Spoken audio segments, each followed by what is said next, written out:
And after you're out of the playoffs, the Bills are certainly back, and Buffalo gets to the second round after a convincing win over those Miami Dolphins. And we have some highlights for you, and we'd love to get to them. I know the Bills are up 10-0, and this is where they are up 10-0. And this is Derrick Holmes. And this is Derrick Holmes with a 21-yard run for a touchdown. Bills are up by a lot in this thing. Dan Marino, gets sacked and gets picked off by Marlo Perry. Nice play. Then Jim Kelly airs it out to Steve Tasker. Steve, 108 yards.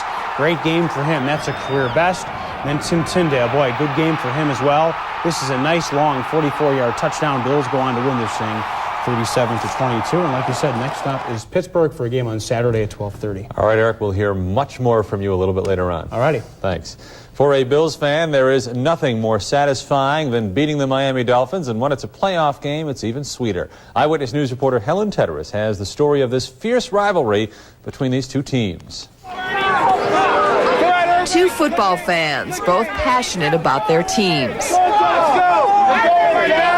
They are actually friends. Well, we've had a rivalry now for about 7 years. We've been to Miami about 5 times to see games down there. I get harassed down there, and so I bring them with me. And what a perfect day to show a Dolphin fan what Rich Stadium is all about. This was quite a day for the Bills and the fans.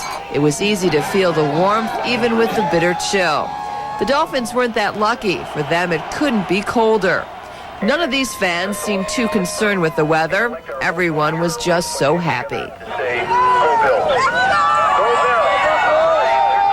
The celebrations did not stop at Rich Stadium. Bills fans wanted to savor today's win. Many came to Jim Kelly's restaurant and bar for the food and the football atmosphere. These two guys drove all the way from Maryland to see the game. Well, we did. We hopped in the car yesterday at about 5 o'clock in the afternoon and started driving up. Got into town about 2 a.m. this morning. You drove 8.5 hours to see the Bills? Absolutely. Was it worth it? Absolutely. Road trips are key to a loyal fan. No one knows that better than this couple, who will head to Pittsburgh next weekend to personally cheer their team on. In Buffalo, Helen Tedderus, Eyewitness News. Well, not everybody can enjoy the sweet taste of a playoff victory. They have had their share in Cleveland, but the NFL and Art Modell have dogged Browns fans and left our friends down the lake with a very sour taste in their mouths. They gathered in the shadows of Rich Stadium. They are among the greatest football fans in history. But their team is not playing today, and they don't exactly know the cheers. Come on, Bills, let's roop and shout, let's go! They are members of the Cleveland Dog Pound, 40 guests of North America Air Corporation, fans of the Cleveland Browns who came to Rich Stadium today to gather support for their cause. They want to keep their NFL team. The fans have been screwed, quite frankly, and it's not right, and we want to send a message that, we don't think it should happen, and it could happen to Buffalo, and we're concerned. Just your average Rich Stadium tailgate party. Cheeses, pepperoni, sandwich, shrimp, chips, and chicken wings. These are awfully large chicken wings. Dog bones replaced the wings. Brown and orange supplemented the red, white, and blue. And characters like the big dog and the helmet guy were greeted by the characters of Rich. Charlie, on behalf of Buffalo and the nuns here at Rich Stadium, we'd like to make you and the Browns official nuns. The prayer of these fans is that the NFL will stay in Cleveland with the name Browns. They also have a prayer for Browns owner Art Modell. Save our Browns! Save our Browns! Save our Browns! Save our Browns!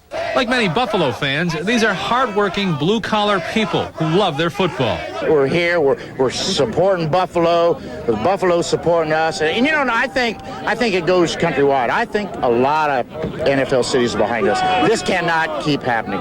What's happened with the Browns could happen to you or anybody. We've got a contract coming up in 96, so I'm worried about it.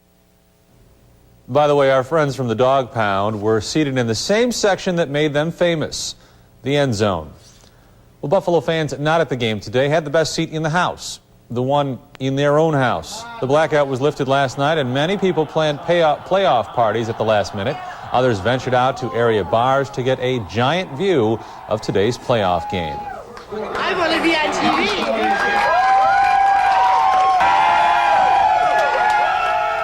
Yep, plenty to cheer about during this game.